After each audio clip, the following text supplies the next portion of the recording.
ce que nous avons eu par la diaspora, ce que nous avons eu par des mains levées spontanées. Et après avoir, j'ai d'ailleurs donné toute la documentation y afférente. Et à l'occasion, je lance un nouvel appel à contribution à tous les compatriotes. Nous devons lever 200 millions de francs pour financer notre campagne.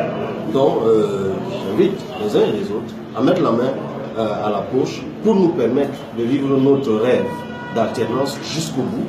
Les mêmes mécanismes par Orange, par MTN, par le compte bancaire à Finlande, par le même mécanisme de la diaspora, la plateforme www.cabral2018.com et la plateforme Hello Assou.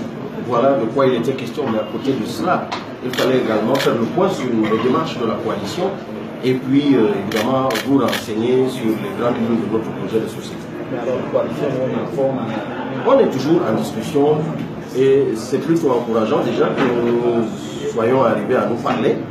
C'était déjà le plus difficile. J'ai saisi par correspondance et je vous ai donné la documentation les 8, ou plutôt les 7 autres candidats, puisque nous sommes 8 de l'opposition. J'en ai rencontré 4 déjà. Avec d'autres, nous échangeons. Ils m'ont donné leurs avis et leurs réserves sur ma démarche. Ils m'ont proposé les leurs. Nous restons en discussion avec pour objectif de construire une coalition pour sécuriser les votes et nous l'espérons une coalition pour un candidat unique qui exercera le pouvoir à la tête d'une coalition de gouvernement pendant une durée bien limitée au bout de laquelle il organisera des élections à 2 tours auxquelles lui-même ne sera pas candidat. Alors, vous savez quel est votre programme, quelques grands traits au moment où vous commencez la campagne électorale? Notre programme qui s'intitule Le Cameroun qui protège et qui libère les énergies est structuré en 11 axes et nous avons discuté ici sur l'axe agricole, une économie de croissance portée par l'agriculture. Nous démontrons comment nous pouvons créer 2 millions d'emplois seulement avec le secteur agricole.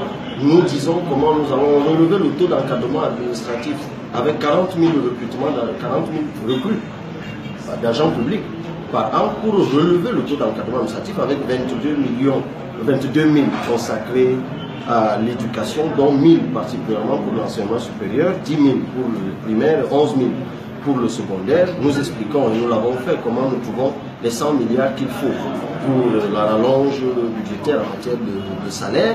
Nous disons très bien comment nous allons reconfigurer le fisc sans augmentation d'impôts, puisque d'ailleurs nous avons baissé de 2 points l'impôt sur les sociétés. Nous disons bien comment nous avons explicité les niches dans lesquelles nous trouverons le financement, sans même parler d'augmentation du budget en ce moment-là. Donc voilà, nous semble, voilà, comment on va créer des emplois par la construction. Nous avons évoqué la question santé, je crois aussi, c'était juste quelques traits. Merci beaucoup. Merci à vous.